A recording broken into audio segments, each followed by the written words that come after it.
السلام علیکم۔ لا الہ الا اللہ کی فضیلت۔ آپ صلی اللہ علیہ وآلہ وسلم نے فرمایا قیامت کے دن سب سے زیادہ میری شفاعت اس کو نصیب ہوگی جو سچے دل سے یہ کلمہ کہے گا۔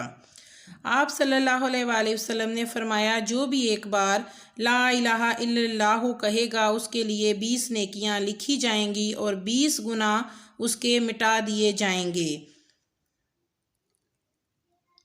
رسول اللہ صلی اللہ علیہ وآلہ وسلم نے فرمایا جو شخص مر جائے اور اس کو اس بات کا یقین ہو کہ اللہ کے سوا کوئی بھی عبادت کے لائق نہیں تو وہ جنت میں جائے گا۔ بیماروں کو جو موت کے قریب ہوں ان کو لا الہ الا اللہ پڑھنے کی تلقین کرو۔ جابر بن عبداللہ رضی اللہ تعالیٰ عنہ سے روایت ہے کہ آپ صلی اللہ علیہ وآلہ وسلم نے فرمایا افضل ذکر لا الہ الا اللہ ہے، اسے باقاعدگی سے پڑھیں۔